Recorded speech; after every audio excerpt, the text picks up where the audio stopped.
So I will start by just addressing, I guess, the biggest issues that all of us have at this time is how to deal with not having, the best childhood or the best experiences growing up into young adults or the stage of life that we're at, and noticing that there's a lot of dysfunction in how we behave and how we think and how we deal with our relationships and how we are able to pursue our dreams or be effective in our careers.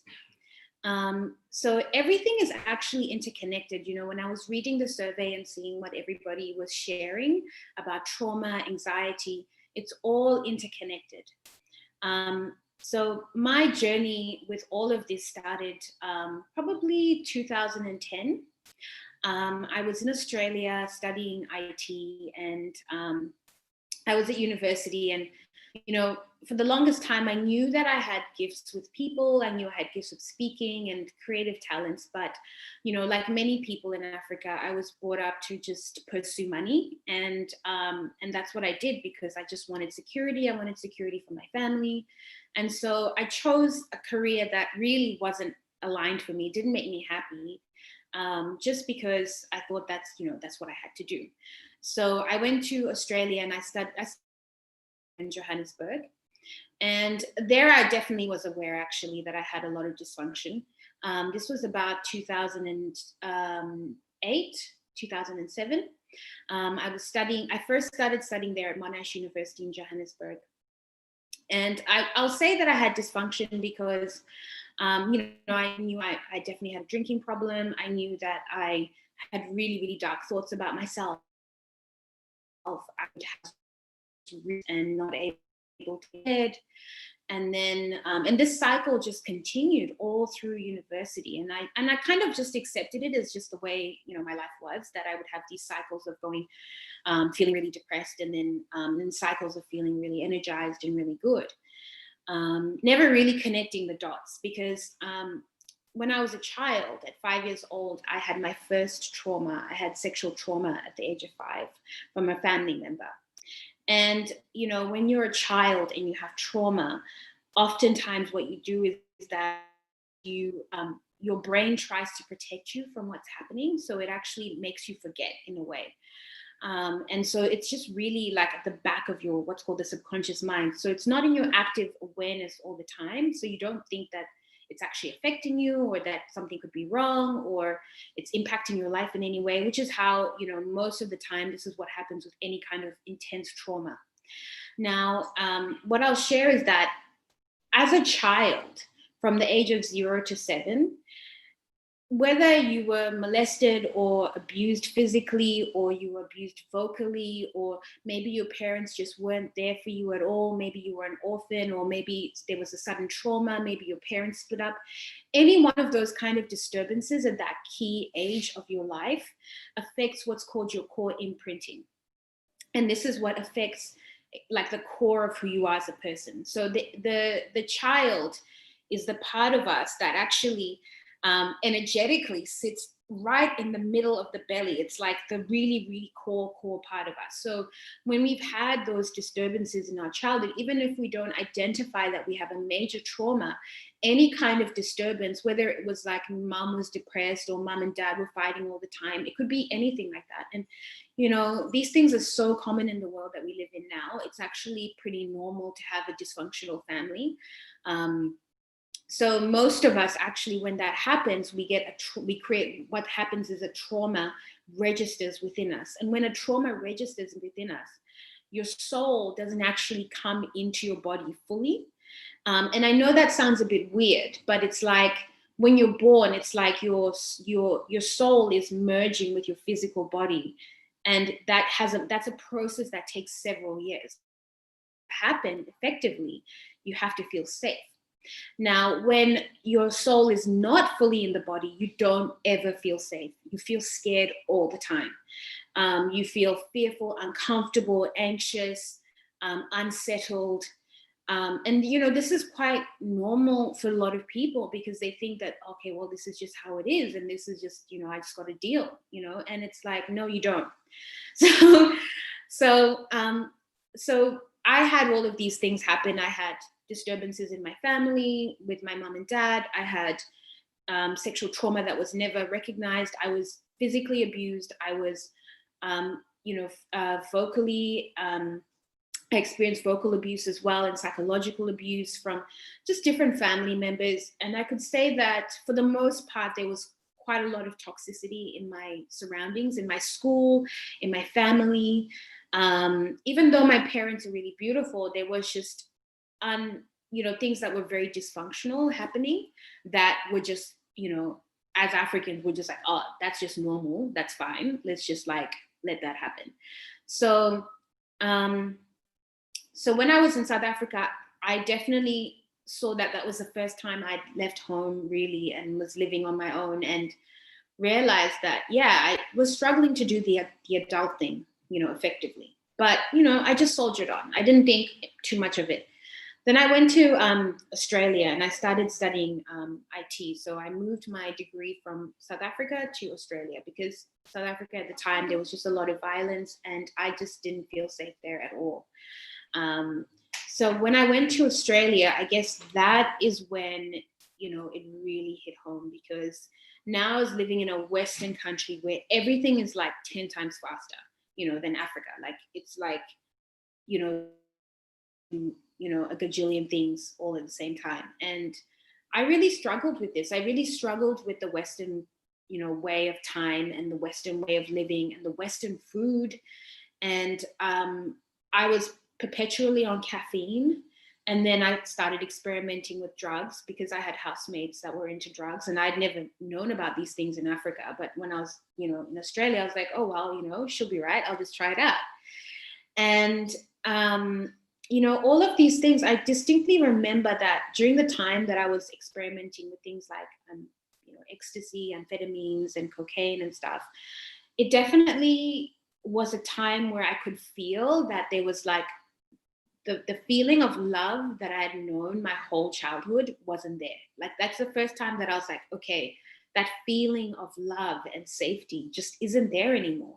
And so these things like drugs and alcohol, they were like, it's like fake love. It gives you that feeling of like warmth, and you have these people that you bond with while you're doing that, and they might not even remember your name, but it gives you that feeling of connection that really my life was starved of. So I was partying on the weekends like a maniac.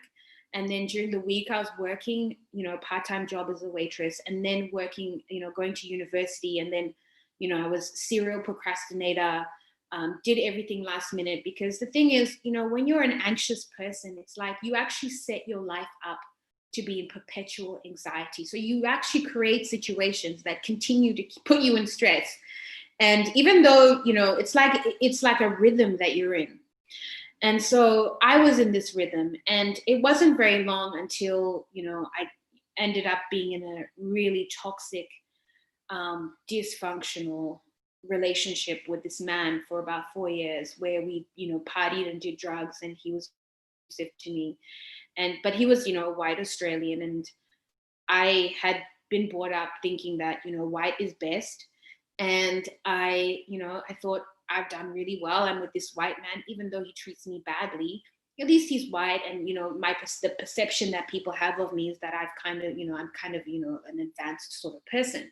This is the mentality that was happening with me, and I had so little self-worth that I remember I would just hate my body. Like I just would go into a change room and I would like hold my fat rolls, and I'd be like, just disgusted with myself. And I remember, not, always having, I always had, I was the queen of lace wigs. That's what all my friends used to call me at the time.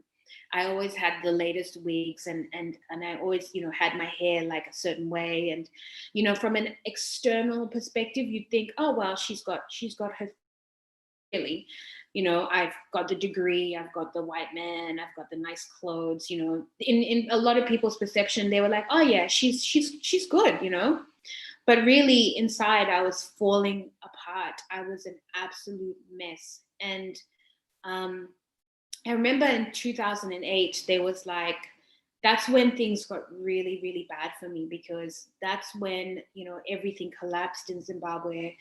And, my parents were struggling. Everyone I knew was struggling. I couldn't go and see them. And I went into the deepest depression I have ever experienced. And that was the first time I actually went to the doctor, and I was like, okay, there's something wrong, like I can't actually get out of bed anymore. And I'm needing to be constantly medicated on something to just feel normal. And that's when I first found out that I had depression. And she labeled it as reactive depression. But I also had anxiety. So I went on the meds, the doctors, they usually prescribe you medications, and it sort of kind of worked. But the medication, what it does is it kind of numbs you a little bit, and it makes you function in the world, but your heart isn't there. It's like, it's I felt like I was just feeling okay to be alive, but I didn't feel any spark, any passion, any drive, anything that made me uniquely me. It was kind of missing. And so I just went, quit the medication, went off it cold turkey, which is really not advisable. But I was like, I'd rather feel, crap. At least I was feeling something. So I went back to that. And during that time, I decided, okay, the first path to healing, really, for myself was the recognition that my diet was really, really bad. And a friend of mine said to me, hey, why don't you go see a naturopath? And what she'll do is she'll look at your diet, she'll look at how, how your gut is, how your health is on a dietary level, and she'll, prescribe herbs. And so, naturopaths is what maybe in Africa we would call the traditional healer. This is, this now in the Western world, it's called a naturopath, or a Western herbal medicine practitioner. So I went to this woman, and she put me on a different diet where I had to eat, really clean, and became more conscious that, my liver was really stressed, which wasn't helping my emotional state. And I think that is when I first realized that food is so, so important to how we feel. And I noticed as I started to change my diet, that I started to see things clearly for the first time in my life. I noticed that I became more sensitive and aware to even my partner at the time, how he would speak to me and how he would behave, and how my body would contract every time I'd come home from work. And then I knew, okay, I need to leave this man. Like, this is so toxic. And then I started becoming aware slowly that, I was like, what is it about me that has attracted this man? Like, why do I feel like it's okay for me to have a relationship with someone who calls me a bitch and like swears at me all the time, and calls me the worst? Bitch is not even the worst. Like, there was other words, but I won't even, for the purposes of being respectful, I won't go into that. But and he would do really scary things and like threaten me all the time. And I was like, why do I think I deserve this? That was the first question of like, why do I think I deserve this? And then shortly after that, I started realizing that I actually didn't love myself. I didn't have any self-esteem whatsoever, because of the trauma that I had had as a child and the dysfunction that I'd grown up with. I think I just had all these ideas in my mind about what kind of a person I was, and they were not great. They were really, really low vibes. And what that was doing, my perception of myself kept attracting to me people that reinforced what I believed about myself. So what you have to understand is that your mind it's something that can get out of control if you don't manage it. But you can also reprogram your mind to believe different things about yourself and what's possible for you and your life. And as soon as you do that, you will know dynamics of all of your relationships will change, because people treat you how you allow them to treat you. And so, that was the first massive realization that I had.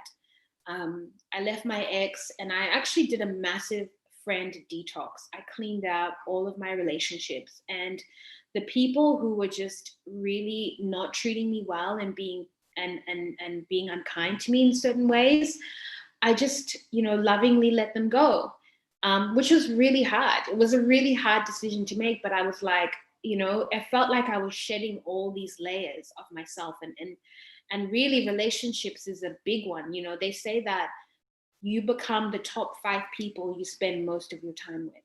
So, I realized that if the people who I spend most of my time with aren't supporting me, aren't loving me, aren't encouraging me, I can't even be honest with them. I pretend to be someone else around them. I wear a mask. I have to be drinking to hang out with them. I can't just enjoy their company on my own. Then there's a problem there, fundamental problem. But the thing is that I was missing at that point was that I wasn't being fully accountable of how I was also creating those situations. And that's something I'll explain a little bit later. But that was the first step of my healing journey. And I remember when I detoxed my relationships and moved to a different suburb. I switched jobs to a job where it was still in IT, which wasn't fulfilling, but at least it was in a fun organization. I started working for an NGO, and it was the kind of place you could go to work barefoot, and everyone was super relaxed, and it was a really beautiful, chilled out vibe. But again, the trauma followed me. So my very first Christmas party at my new job, one of the HR managers sexually harassed me in front of everyone. Like, I'm new to this job, like 1 week in, and the HR manager is grabbing me in a really inappropriate way on my bottom in front of everyone. And that was so awkward. So my first couple of weeks, I'm dealing with, the senior people in the company and needing to go for counseling. And I was like, why does this keep following me? Because one thing I didn't mention to you guys is that, I wasn't just traumatized as a child at 5. I kept manifesting men who would be inappropriate with me all the time. And, I would get catcalled all the time. And in Africa, I know they think that that's normal, but it's actually not. And I'll explain why. So I kept attracting this. And I started to recognize that there was something about me that was eliciting that energy from people. And at the time, I didn't have words for it. I didn't fully understand what was going on. But shortly after that, I decided that, okay, maybe it's time for me to start healing my trauma, my sexual trauma, because, something inside me was like, it's all connected. I didn't have, the understanding that I have now, but something in me was like, you've got stuff that you haven't dealt with from the past, and it's now impacting your future. And so, the first step is I went for counseling, and that was just awful. It really didn't work. It actually put me back into the trauma that my brain had successfully tried to suppress for so long. So, after my counseling, I couldn't even get onto public transport. I would look at men and I'd be shaking. It was like I regressed to 5 years old. And I remember just being on my friend's couch, clutched, in this despair for about a week, where I just couldn't do anything. This is after a counseling session. So I was like, okay, this is not the way. And then I was like, okay, I'm just going to leave it for now. I'm not going to try and unpack this because this is too hard basket. So I just kind of forgot about it for a bit. And then, but I still, set the intention that, okay, I still need to do something about this. I don't know what. Shortly after that, I remember that I started to, this was 2012 now, and there was a massive change that I started to feel in my whole being. And it was like, I started demanding more from life. And I started to question why I was living my life the way that I was living it. And it might have been because at the time, this woman moved in and she lived a very, very unconventional life. And she was in her 50s, and she just didn't care what anyone thought about her. And she was into eating really well. And juicing and meditating, and these were all concepts I'd never really, I'd heard of them when I was a teenager, like the concept of meditation, but I'd never really, I didn't think it was actually helpful. That's the honest truth. I didn't really think it was helpful. But then the more I lived with this woman and just noticed her way of being, the more I was like, I want to be like that. I want to just live that frisky, like relaxed, kind of a Zen life. And, I started noticing that every night before, every Sunday night, particularly when I had to go to work, I would just go into a deep depression because my being was like, I really don't like this job. Like, I don't want to be doing IT. In fact, when I was at work, I would spend all my time, looking at fashion online and giving heart-to-hearts to people in their offices and, counseling people. So I was kind of like an unofficial counselor at work. And then I was like, I think that I'm actually, people see me and they want to tell me stuff. So that was the first time I was like, even at work, managers are coming up to me and they're like, I don't know why I'm telling you this, but this is what's going on in my life. And that would happen in bars. It would happen everywhere. And I was like, okay, there's something about me that people trust. And I remember that in my own family, my mom would always come to me for guidance and stuff. So I was like, okay, this must be my gift, and I started looking at the things that I naturally did, that I naturally didn't even, it was second nature to me. It wasn't something I even thought about doing, but my presence just did it. And I started looking at all those things and I was like, what if I actually created a life that involved the things I'm naturally good at, instead of, trying to force it with this career? Because the thing is, whenever we force anything in life, whether we feel trapped in our job or our career, it never gives us the rewards that we think. And for me at the time, I was really overweight from the stress of my job. I, was just really dysfunctional in how I behaved because I'd come back from work really drained. So I'd want wine all the time. And then I just want to sleep and just checked out of life in a way. And even when I was at work, I was still checked out. So I was like, this is just not a way to live. And I remember it got really bad at one point where I would actually write fake medical certificates just to get out of work for a week. And I would sleep the entire week. I would just take sleeping pills and just sleep. And I was like, this is not like, why am I like, this is not an existence. This is not how you live life. And I remember one day, just the pain of how I was living and not having the courage to make new choices. I just broke down and I was like, look, universe, whoever's out there, like, please take me out. Like, this is not what I signed up for. Like, is this life? Because if this is life, this is just really, really whack. And I didn't sign up for this. Please just like end my life. And I remember like there was so much conviction in my prayer because I've been praying my whole life, but this prayer particularly, I was like, I'm done. Like this is it, and I was actually really okay with not continuing. It was that point of like no return. And, that day, because I remember the next day I went to work and I didn't plan this, but I just sat down and I started writing my letter of resignation. And I didn't know what I was going to do, where I was going to get money. All I knew was that in that moment, my heart was just like, you cannot continue in this career at all. It is killing you. And so I quit my job and I went to the bank, got a loan. I went to Zimbabwe, which I hadn't been to for 6 years because I had been trying to get my visa in Australia and I couldn't leave the country and there was sanctions in Zimbabwe and there was all this drama. So I hadn't seen my family for 6 years. So coming back after such a long time living in another country, coming back to Africa was so eye-opening. I came back and for the first time I had never noticed before about my country. Things I'd noticed, I'd never like paid attention. I started wanting to dress like an African. I started wanting to really know about my history. And I'm going to say that our history as Black people is the one thing that has been the most suppressed from us, in the mainstream, through colonialism, through the West, trying to tell their story and their vision and perception of what has happened in history.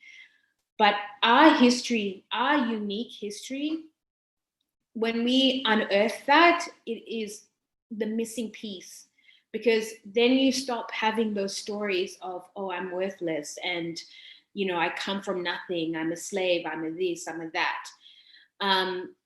I remember going to a place called Great Zimbabwe which is on our coins, and it's a sacred kingdom, the first kingdom of Southern Africa, called the Kingdom of Monomotapa. And I had never cared about this place my whole life. And something inside me was like, you need to go to this place. So I go to this place and I see my grandmother's last name as one of the first queens. And I was like, that's really weird. And then I thought about it and I was like, what if my ancestors were kings and queens? And I was like, what am I actually doing with my life? Like, here I am living this tiny compressed life where I'm just not even wanting to exist. And I'm forgetting that there is this vast amount of greatness within my DNA that I am just not tapping into. That was the thought that happened. And something magical about that realization, because that night, I wouldn't say I'm necessarily like, I because of the way that I am spiritually, things, and I notice when the universe is communicating back to me. And life always communicates to you. It always communicates to you, whether that's through the way that the night is looking, or something a friend says, or life is always giving you feedback.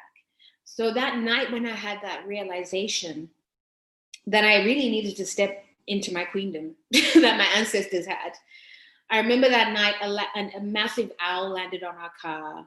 I saw 3 falling stars. It was just a really mystical night, and I'd never really had such mysticism before. I'd never really looked out at the stars, at night, and really sat and really felt that there was something out there that had my back.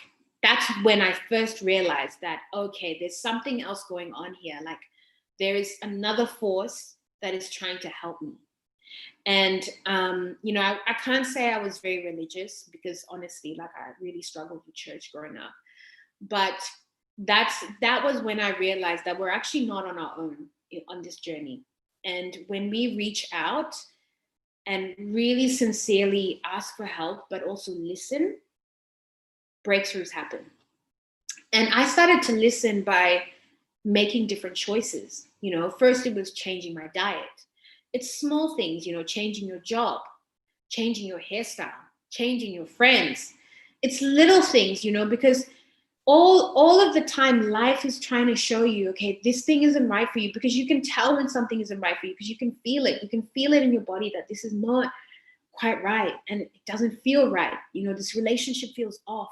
This job feels off. Like, you know it. If you're honest with yourself 100%, you'll know what's off in your life. And we can lie to ourselves as much as we want, but the truth is always there, staring at us in the corner whenever we're alone. So I had this realization, and from that moment, at the time, I was reading a book called Celestine Prophecy, which is a story about how whatever we think, the universe is trying to help us create that, because thoughts are the foundation of what creates matter. So, but it was written in a story, and I started looking at my life, and I was in Zimbabwe at the time. I started looking at the dynamics I had with my mother. I started looking at like everything, and just noticing things I'd never noticed before. And this is when I can probably say that a shift was happening inside me. Now, for all of you who've come into this call today, whether you're on any kind of spiritual path, whether you've never even heard of that, whether you even care about it, it doesn't actually matter. But the fact that you're here in this call right now means that there's a part of you that is seeking something more out of life. And there's a part of you that knows that you can actually create that. And that's all you need to know sometimes. And that's the first step. You just got to follow the white rabbit or the breadcrumbs, that those feelings or those instincts that we have. So I started to get more and more of those. And those things are called intuition. Now, your intuition is always leading you on a path of healing as well. So, all of us who've got trauma, you're not on your own in trying to figure this out. The universe wants to help you. God, whoever you want to call it, the higher power, your soul, you have this amazing support crew of galactic, cosmic forces that are behind you that want you to succeed. These are the things we're never told growing up. We're never told that we have that the universe wants us to evolve and succeed and thrive, that the dreams that we have as children are valid. No one ever tells us that, but that's actually the truth of the matter, is that the things that are deep, deep, deep in your heart that you want to do with your life, but you have ideas in your mind that you can't do that, or someone's told you you'll never be that, whatever it is, it's like those things in your heart is actually your truth. And those things are part of your destiny. And as a child, we always know who we are, but the world teaches us to be something else. And that's what happened to me. The world taught me that I needed to be an IT professional. I needed to have my hair a certain way as a Black woman. I needed to conduct myself in a certain way to be respected. I needed to have X amount of money in my bank account to have a meaningful life. And none of that was actually ever true. It's only when I gave up on trying to fulfill all of the expectations life had placed on me and started to just listen to what my heart was asking of me again. So I want you to look at your trauma as not necessarily something that is this thing that you have to deal with, but think of it as a pathway into knowing yourself. And it is a gateway that has shaped you, that has transformed you, but it is going to lead you to your destiny.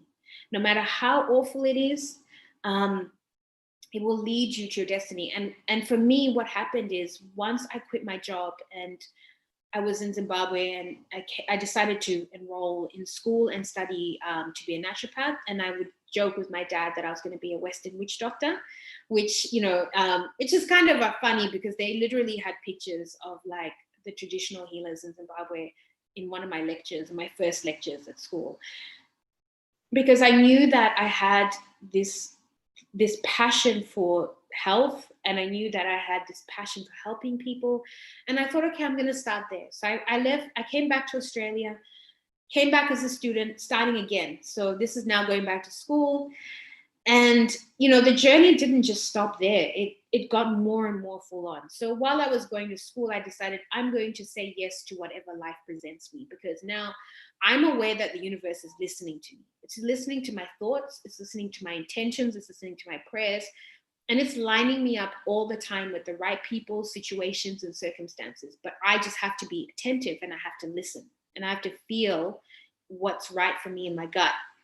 And so I started doing that more. I started, exploring and trying things. And, I met so many different amazing people. I learned so many things. And before I knew it, like my whole life was completely different. Like to the point where I even changed my name. So I wasn't born Nehanda, I was born Mandi Chimutengwende. And around that time, I woke up one day and I was like, I am a whole nother person. And this person has a whole different identity. And yeah, that was a bit shocking for people that know me, like my family and stuff. But I decided to change my name because I started to understand that everything in your life is energy, including your name. And I never vibed with my name my whole life. Like I just never liked it. And I just didn't feel like it resonated with the truth of who I am. Because my birth name actually meant, it meant tenacity or overcoming struggle. But it had a lot of like overbearing struggle energy. And I felt like my life had been a struggle up until that point. It just felt like it was moving from one struggle to the next. And I was like, you know what? I'm tired of this struggle. I just want a different vibe. And I'm going to paint a new story about myself. I'm going to recreate myself in a whole new way. I'm going to dress differently, I'm going to live in a new suburb. I'm going to have a different body. I'm just going to do all the things. And that's literally what I did. And through that journey, of recreating myself, my traumas were naturally coming to the surface to be healed. And, for me, the pathway for healing my trauma has been to do with mainly coming into the body. And I think for Africans, really, the key is coming into the body, because if you look at our ancestors, they're always moving and doing stuff with their bodies. And our ancestors, traditional dance, the famous twerking that's now like, in Hollywood and stuff. When I did my research about twerking, because I started twerking when I was a little girl, like for no reason. My dad was into Roomba, and I started like just always like watching like Roomba videos and practicing as a kid for no reason. And I started reading that in a lot of cultures where there's been trauma and war, like genocide and stuff, they would do massive drumming dance sessions after, to shake the body, to shake the trauma out of the body. And then I was like, oh, actually this really resonates, because when you've been abused, when you've had any kind of trauma, especially abuse, sexual particularly, a part of you leaves the body. And it's a quantifiable feeling of feeling like there's something missing inside you, and you can't quite put your finger on it. And the more, I guess, fragmented you are and not in your body, the more anxious you are, the more stressed you are, the more you just can't feel that rhythm of the earth. You can't harmonize with it. You can't find it, because you're just up here all the time. So for me, biggest medicine was movement. To encourage all of you to just, if you don't already exercise or do anything with your body, I want you to really explore the things that fascinate you, because the things that fascinate you are the things that are going to interest you. And for me, it was always moving my body rhythmically, sensually, creatively, expressing through the body. And, that was the thing that kept me alive. It got so difficult that I felt like I couldn't breathe, because sometimes just because you're on a journey of healing, it doesn't mean it gets easy all the time. There are times where it is so intense. You are facing the deepest, darkest demons that you've been avoiding your whole life. And maybe all your ancestors have been avoiding them as well. And you have to unpack this thing and heal. And it takes so much strength and compassion. But the thing that happens, the more that you do it, is that you become your own superhero. And I like that at the moment in the world, there's a huge emphasis on, heroes in TV and movies and stuff. And there's a reason for that, because we are moving into a different age as a human species. We are moving, in some cultures, they call it the age of Aquarius. It's a completely new age that we're moving into the world. The fact that now we have these conversations about trauma, our ancestors weren't having these conversations like this on this level. They weren't unpacking this stuff as deeply as we are now as a culture. There was no mindfulness not that long ago. All of these things are pushing us into a new way of existing as human beings, where we can live our highest potential, because really we all are heroes. Every single one of you who's on this call, you have a hero inside you, or a shiro, whatever you want to call it. But you have a part of you that has abilities and gifts that you're just like, can't even fathom. And I know this because it happened to me. Because when I started my journey, so while I was studying the natural health medicine thing that I was doing, I didn't actually finish that, because I was learning so much stuff outside school that I was arguing with my lecturers all the time about things. And I was like, okay, this, I don't want to spend $50,000 on this. And I know I can just be a healer with the things I'm learning in the courses I'm doing and the things I'm reading and all of this stuff. So I abandoned that whole journey to go deeper into quantum physics and metaphysics, because I realized that everything is energy. Food is energy. You are energy. All your organs are energy. Everything begins with energy. And I was like, I want to go to that place.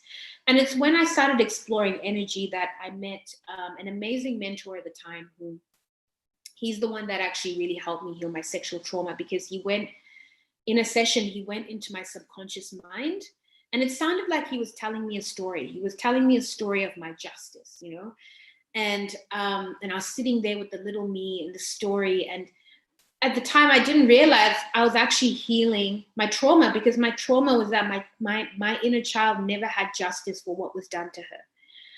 And just that session made me realize, wow, like when we go into the mind, we can take a whole chunk of trauma out of the body so quickly, because it's actually just stored in the mind. So if you imagine that your mind is like a computer, and your mind has programs, just like your computer does. It also gets updates, and your mind can also get viruses.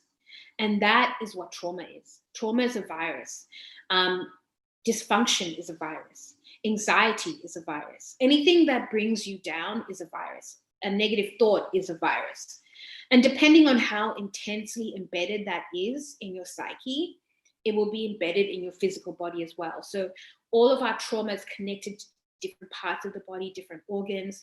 And those are places usually where we have the most trouble, the places that we really struggle to maybe lose weight, or even, there's always pain in that part of the body.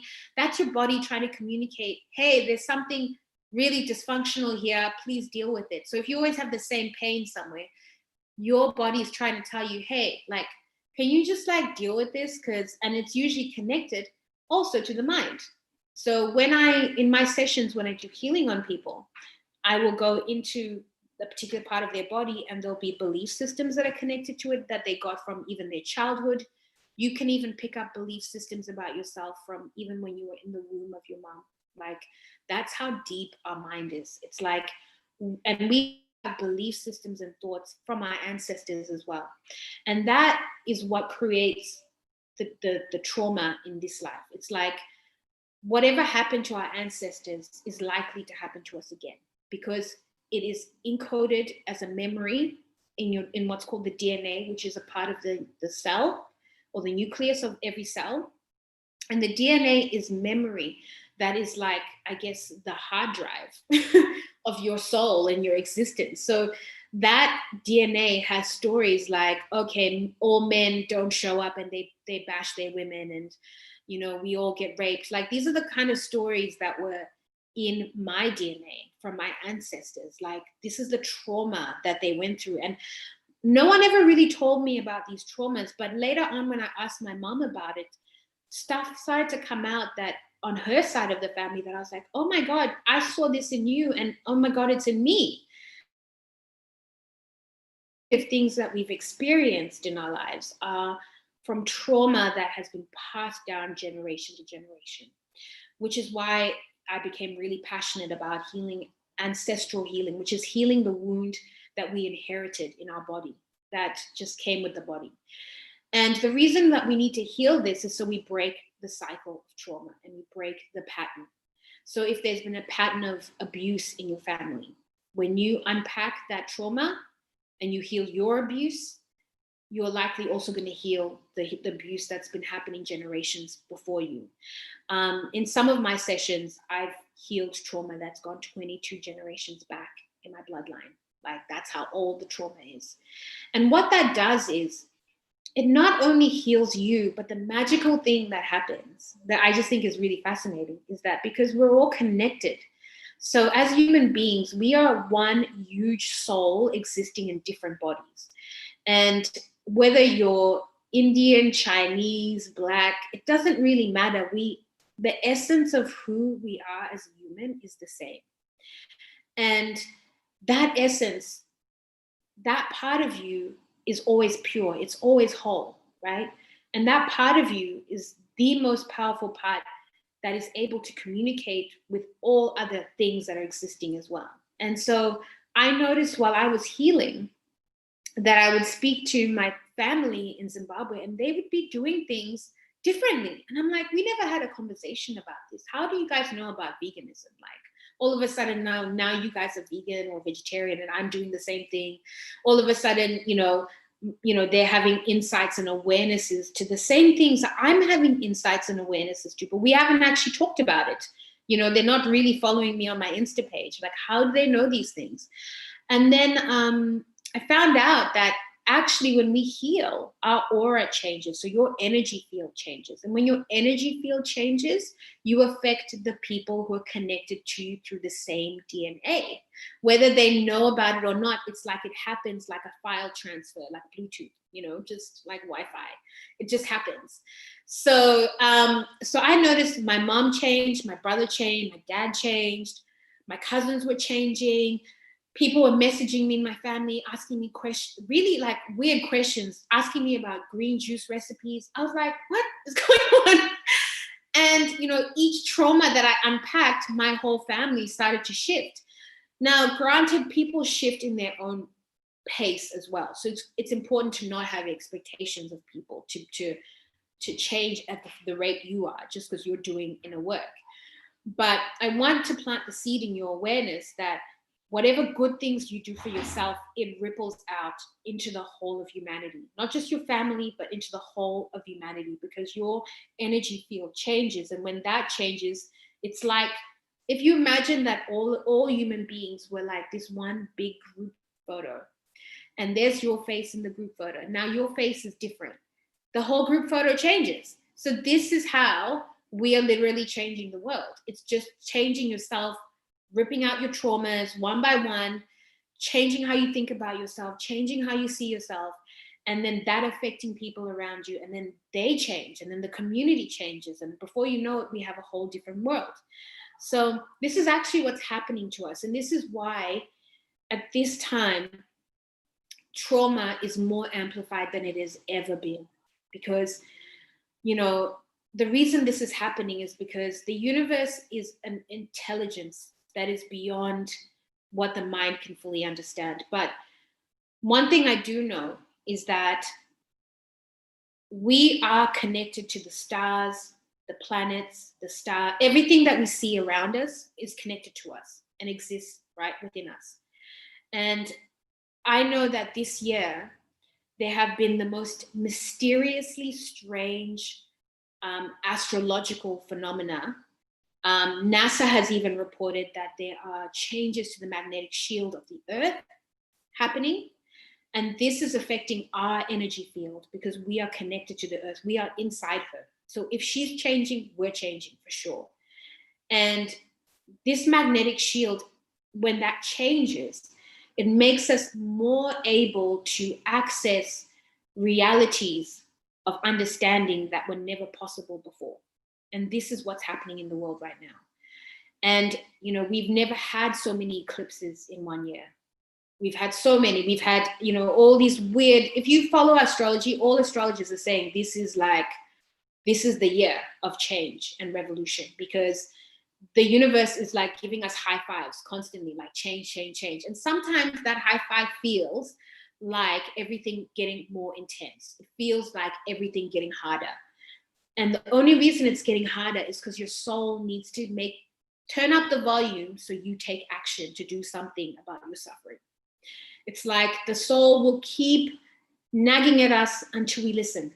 And it'll amplify stuff for us so that we have no choice but to heal. And that's what happened to me. It's like my life got so painful and so unbearable that I had no choice but to change.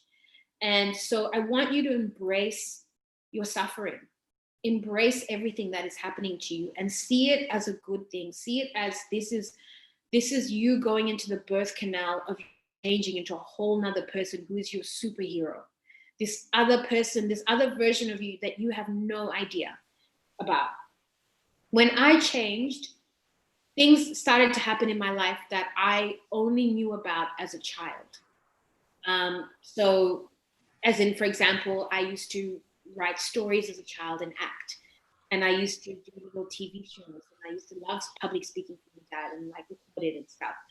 So all of those things, I never believed that I could create a whole life out of the things, my childhood dreams. And that's literally what's happening to me. And so those childhood dreams that you had, those visions, that is connected to your highest destiny and is connected to your hero.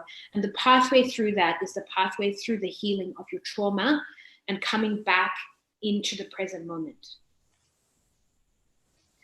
Sorry, Mary, have I gone over time? Yes, sort of. I would One. maybe, yeah, I would say maybe the next 3 minutes you could sort of wrap up, and then we will do the Q&A. But it's so interesting, everything. It's just so amazing.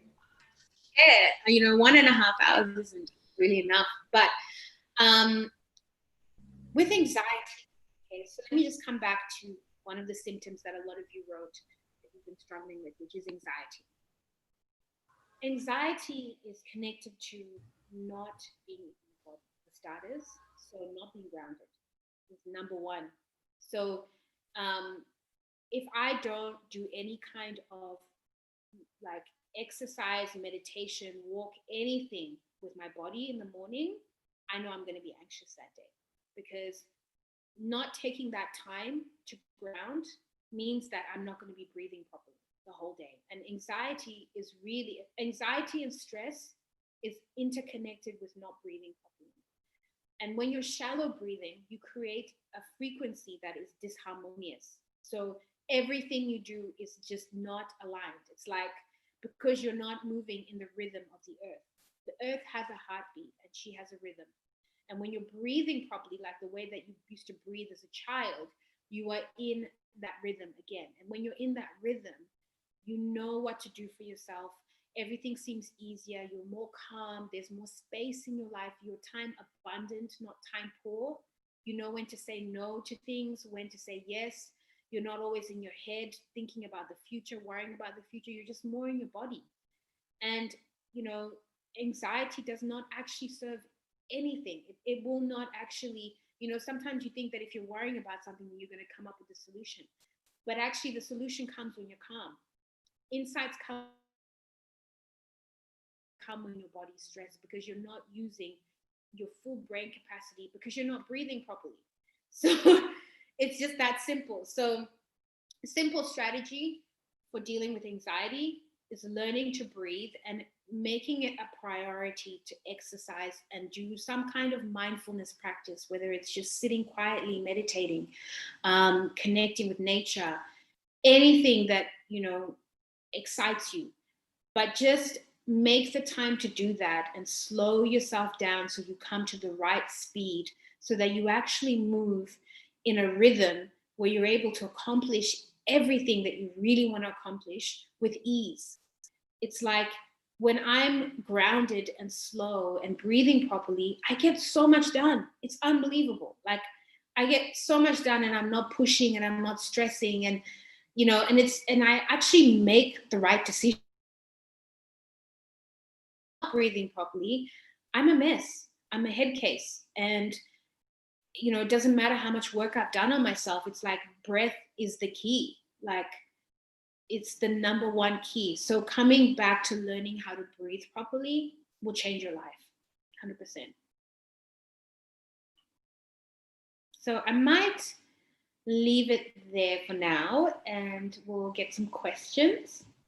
Great, great. I'm going to give Paulina for the questions.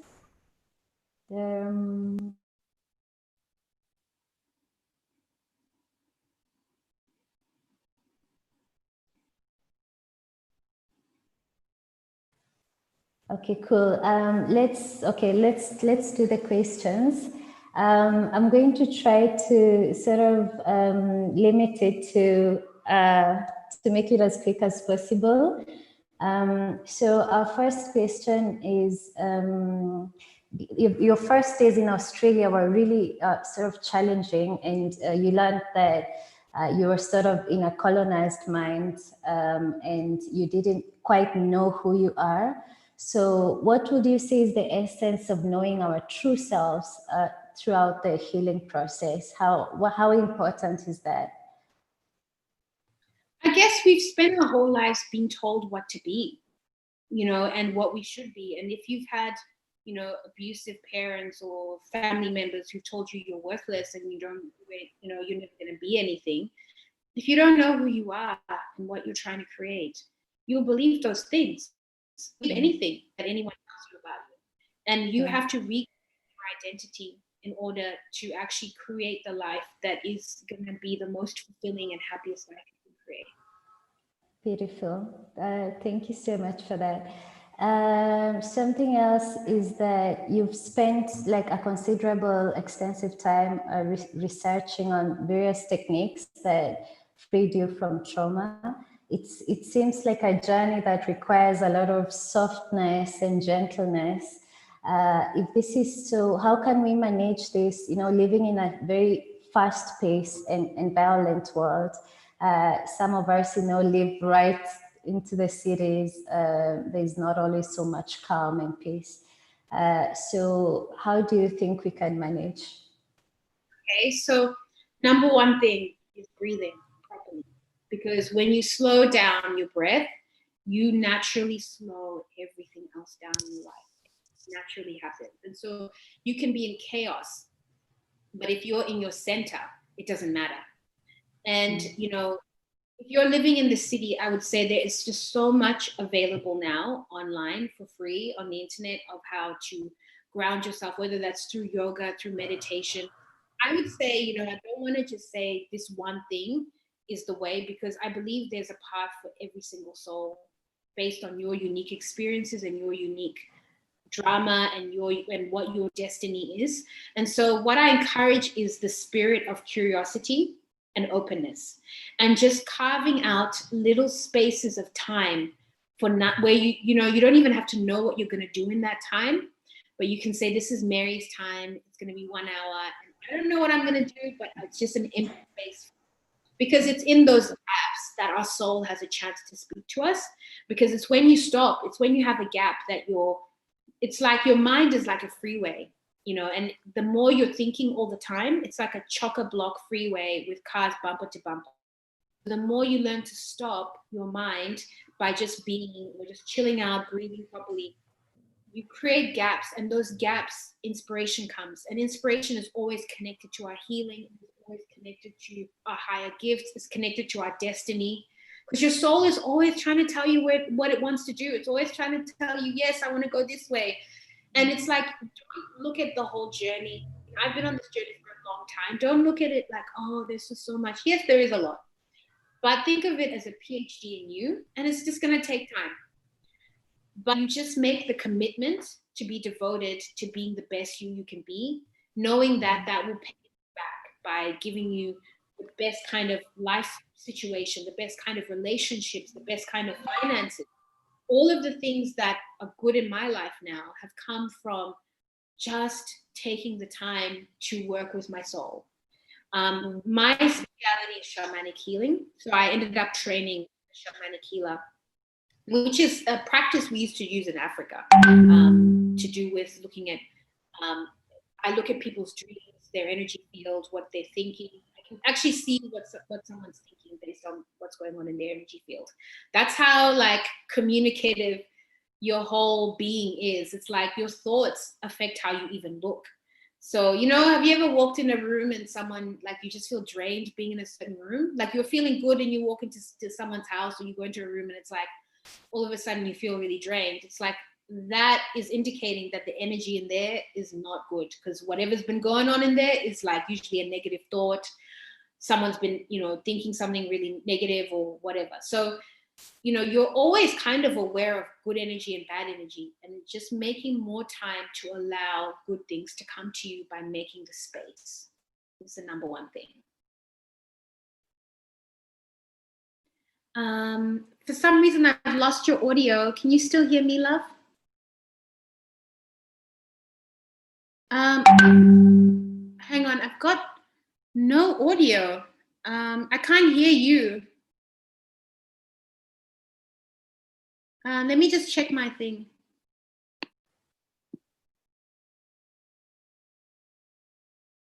Yeah, I just can't hear you. It's like it froze for a bit, and then I lost. There it is, back. Yay. No. Yeah, it's back. Yay. Amazing. Sorry. I think we were muted. Oh gosh, there's just so much amazing stuff. But this is a really key question I'm going to ask. So most of the times we know what we need to do, Some of us know what we need to do, but for some reason, we just don't keep up the consistency to do it. So is this like some sort of subconscious thing? And is it possible to sort of change it, early enough? Because we learned that some people really sort of are able to heal themselves more with age. And like the more they grow older, they're more graceful. And they start meditating way later on, but we're still young and we want to be our best selves as soon as we can. So what's really that issue with procrastinating? Yeah. A lot of the time, what's happening is that when you're procrastinating, there's also self-sabotage that's happening. Self-sabotage. I can't hear you clearly. You're not muted, but yeah. Okay, go now. So what's happening is that you're self-sabotaging and going into distracting yourself with stuff that isn't important, avoiding. Because what's happening is sometimes we're actually avoiding the pain of the things that we know that we need to feel. We're avoiding facing those things. And life provides us with so many distractions. And there's just so many things that are just constantly trying to pull at you. The thing that I can say is that if in the morning when you wake up, if you can just hold off going on your phone or on your computer and just take 10 even minutes to just come to yourself and direct how you want your day to go and your intentions for the day, that really, really makes a huge difference, because when you don't direct your energy, everybody else takes it. And this is how we get caught up, just running around doing stuff that isn't aligned for us. I don't think it's something that necessarily age. I think you can come into self-realization even from a young age, because I have clients that are 22 years old, and they're young. Or like I had a 16-year-old the other day. I've even had a 7-year-old, come to me for a session. So it's just about making the commitment. It's like, how badly do you want to change the things in your life? How badly do you want to feel better? How badly do you want to step into your hero? How badly do you want it? And, you have to just remind yourself every day that each day that we're given is a gift. And if you waste it on the trivia, you will be in the same place a year, 2 years, 3 years, and you'll be more and more miserable. And it's like now with the way that the world is, it's like everything is more amplified. So if you're procrastinating and putting off your healing, you're just going to suffer more. And so just reminding yourself that when you ignore the things that you need to do for yourself, you're just hurting yourself, and you're also not being of service to the world, because the world needs you to step into your hero. Because when we step into our hero, we naturally want to help others. We naturally want to do better. We do better. It's like, and the world needs that right now, because if we keep going the way that we're going, it's kind of a pretty scary thought, to think about where the world is going if not enough of us change. So it's a priority, and I want you to realize when you are sabotaging or procrastinating, forgive yourself, but pull yourself back and have reminders. Have things that remind you. That's why it's helpful to have friends that are on the same journey as you, because they remind you of what you're striving and working towards. Follow people who are on this journey on social media as a daily reminder of the journey that you're on. Surround yourself with that, and that way you're gonna remember, because it's like you go on Instagram, it's like, yeah, I should be doing that. So yeah. Yeah, thank you so much. I've personally learned so much when you were speaking. I had goosebumps all over because I was like so excited, and so much of what you were saying is like so true, and I resonated with so much. And I think I'll just encourage our audience to sort of just write your questions. And we know that this session is not like enough to cover everything, but just keep them in mind, and we'll try and answer at least 2 or 3 that we can. But for now, we would love for you to experience even Nehanda in her sharing did say that it's really important for us to be centered into ourselves and be able to sort of move more from our head. And I'm going to invite one of us to take us through a short relaxation and meditation before we finally sort of wrap up. And Mutsa, we're ready for you now. And thank you so much for joining us.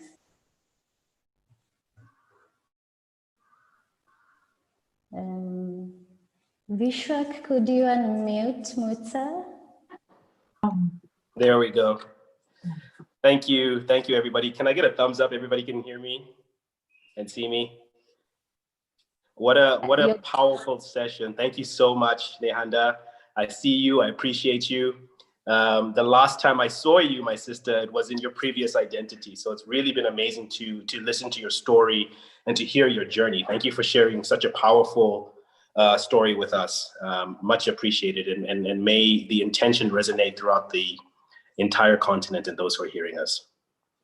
Right. So what we're going to do today is I'm just going to take you through a very brief relaxation and heartfulness meditation. What I would ask you to do is please just find a comfortable position. And I'm going to ask you to gently close your eyes, please.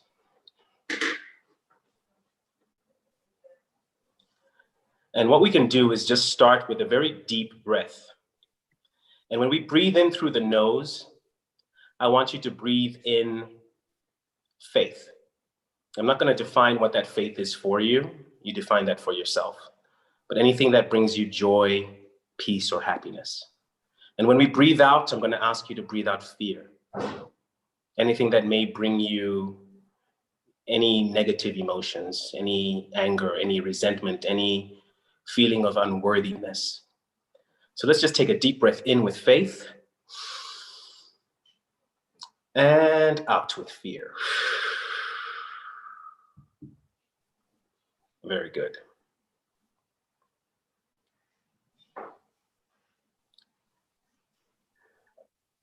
And just allow your body to naturally find a position of comfort and relaxation.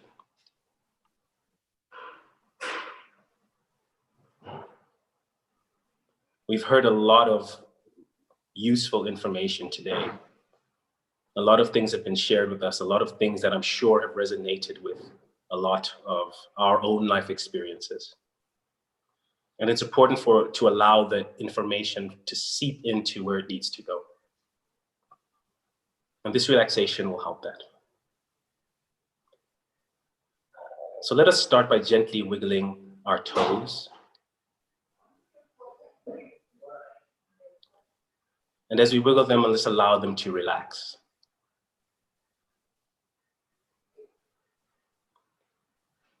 And feel this relaxation gently flowing from your toes all the way to your ankles and the bottom of your feet.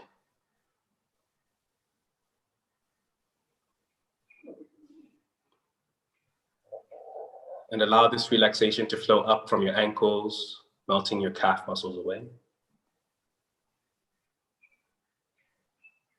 into your kneecaps,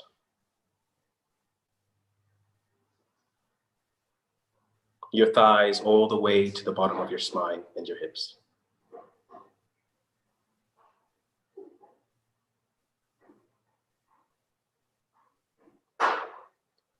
Your feet and legs are not completely relaxed. Allow this relaxation to gently flow up your spine, vertebrae by vertebrae. Removing any tension that might be there.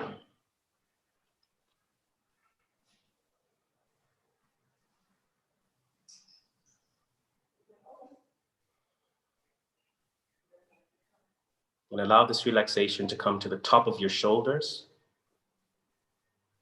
A lot of us carry our stress in our shoulders, so just feel as if that is melting away.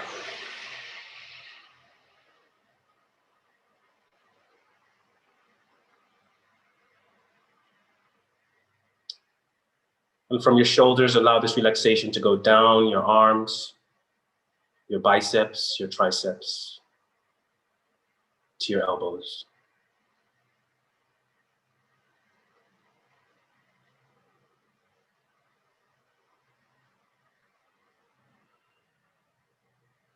And from our elbows through our forearms, all the way out through our fingertips.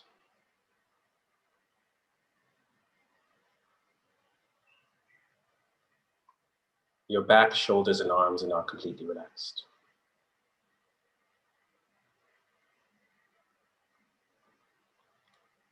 And gently bring this relaxation to your stomach area. Allow your abdomens to be gentle.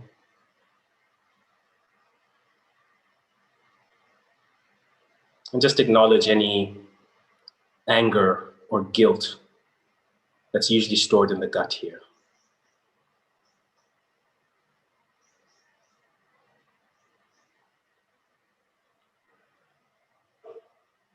Bring this relaxation now to your neck, which should be hanging softly.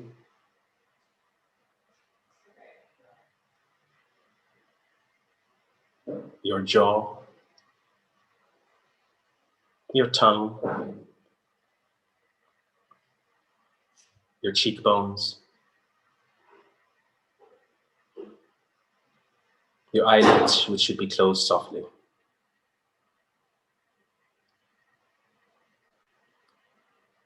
The space between your eyebrows,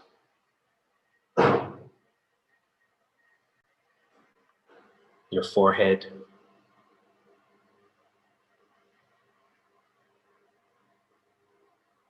and just bring this relaxation all the way to the back of your skull, completely relaxing your head. Your body is now completely relaxed.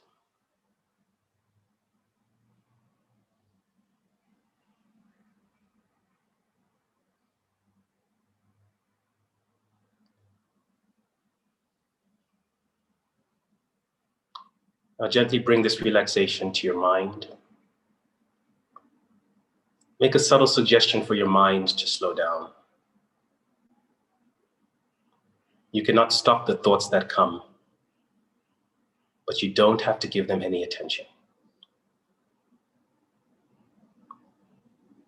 Instead, bring your awareness to your heart area.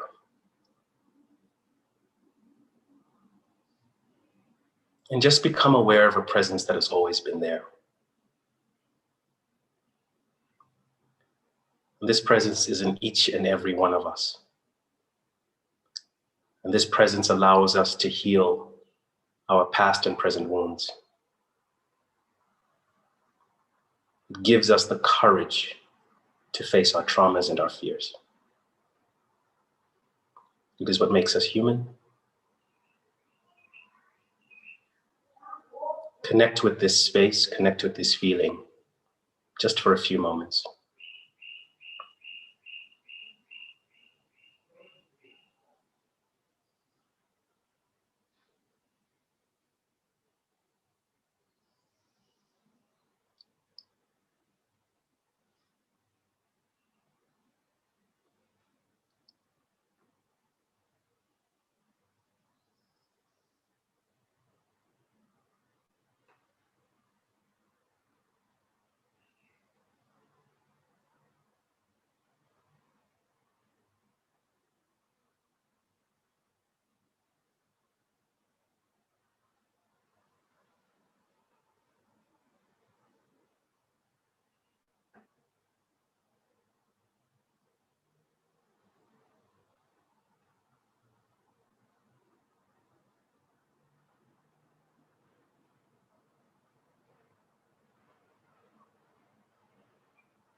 That's all. With your eyes still closed, just try to observe how your body is feeling right now. Any changes since before and after this session?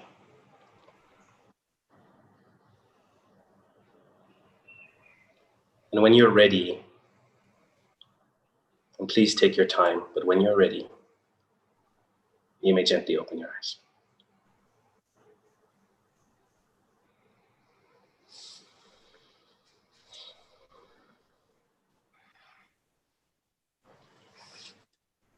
Oh, wow.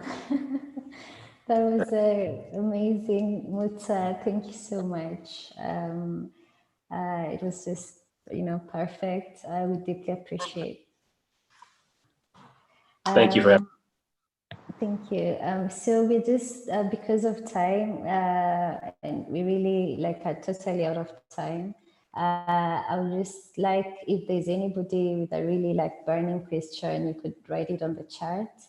And we'll take 5 minutes to answer that.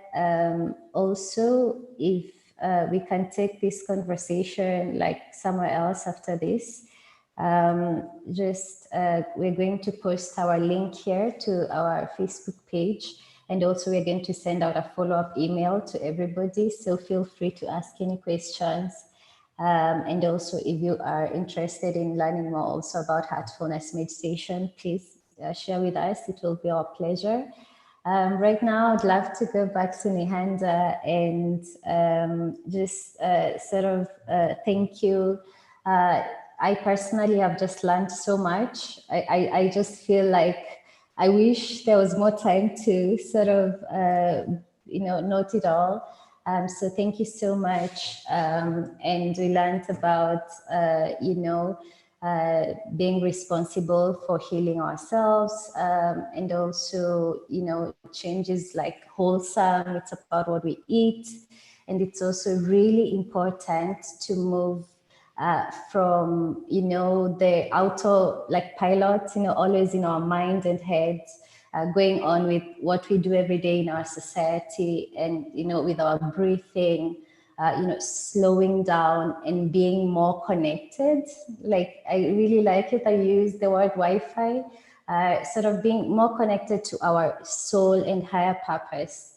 And I think we've just started with this, but I'm sure that everybody has learned so much.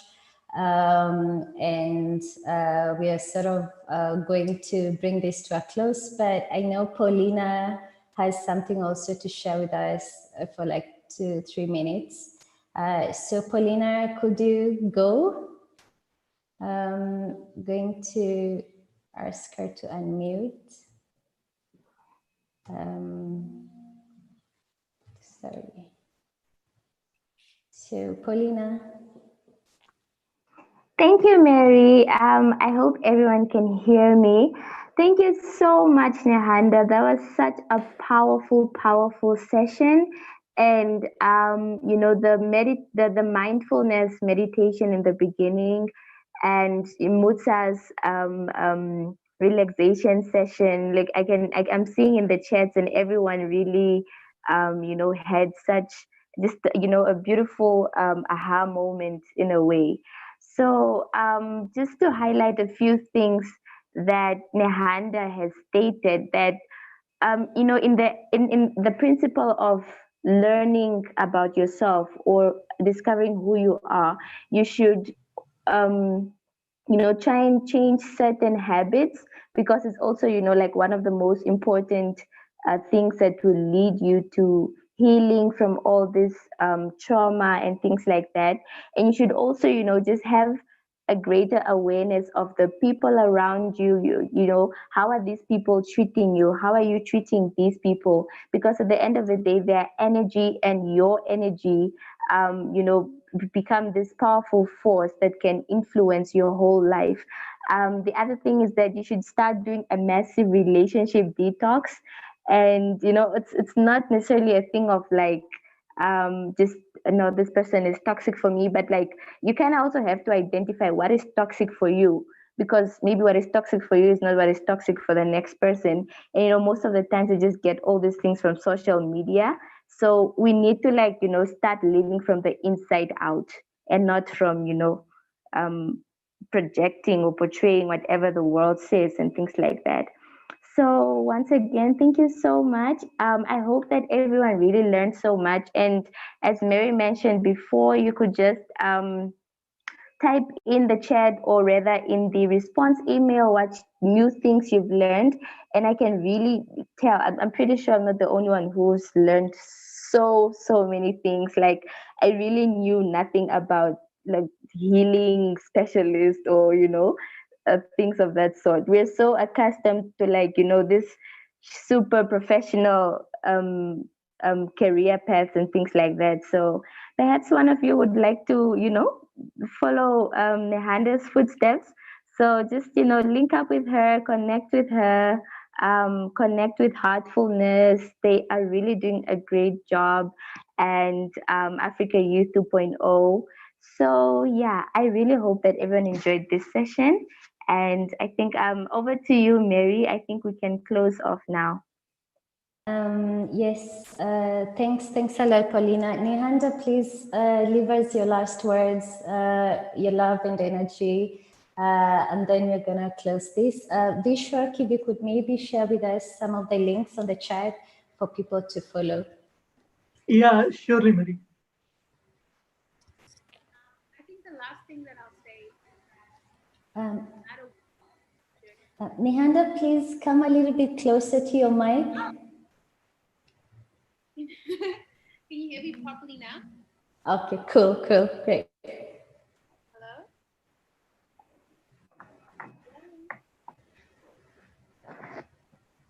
Mary? I think the internet. Yeah, let's go. That's okay. That's cool. Yeah. I wanted to just leave with you to know that whatever adversity that comes your way in this life, just know that you have the tools and the resources within you to figure out a solution. You just have to make the space to listen to your higher being and your heart, and you will always be led to exactly what you need. And it's a process of trust as well. It's like just knowing that everything that is happening for your highest and best, and remembering that, because I look at all of my trauma today and it has led me to the person I am today, and I'm so grateful for that. If I never went through those experiences, I wouldn't be here, guys, right now.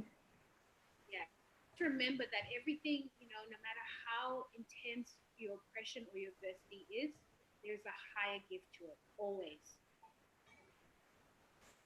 Beautiful. Thank you so much.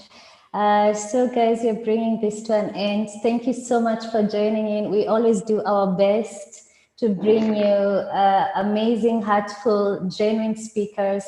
And I hope that this blessed you, and we hope that we'll continue to grow together in future. Thank you for joining in, and so much love from us at Africa Youth 2.0 and Heartfulness. And for our beautiful speaker, Nehanda, thank you for coming. We deeply appreciate you. Thank you so much. Bye, everybody, and so much love to you all. Vishwak, it's up to you now. Please do your thing. Thanks, team.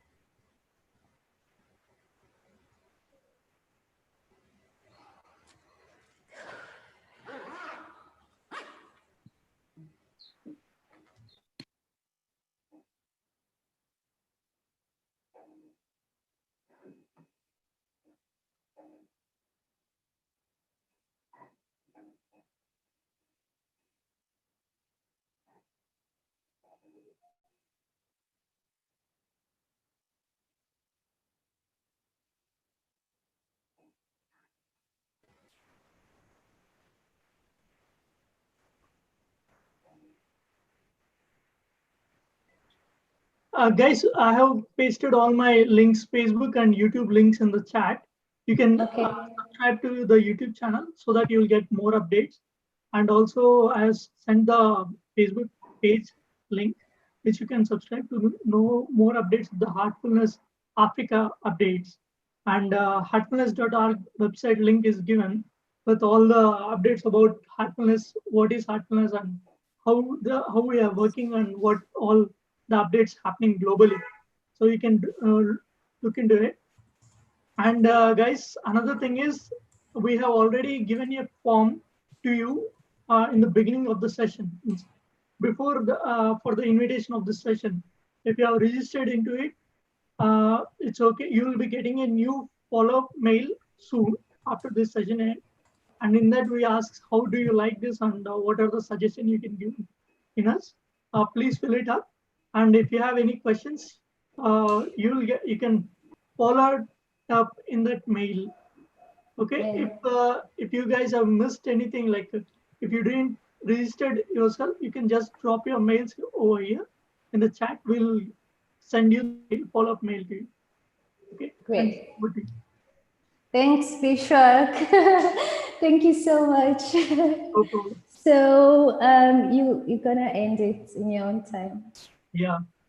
Okay. Okay. Thank you. Is there questions from audience for the host of Mary? You can please ask. Yeah, that's serious, of course. No, it's like, I don't know. I don't want to be like, I want to be the last to leave. So I'm just wondering. Yeah. So that's why I said you end it in your own time, because I know there's another session starting up. Yeah, it's starting in another 10 minutes. So, guys, if anyone missed about sending their mail IDs, you can send it here so that we'll send you the follow-up mails. Or else we already have those mail IDs which you already registered. Okay. Yeah, for sure. Yeah, we do have their mails, so we will send it through. For now, I think we can just end. And also thank you so much, and so much love to you for being our tech guy for today. So much gratitude, okay? I'm gonna leave now, if that's okay. Okay, thank you. Okay, thank you. Bye. Have a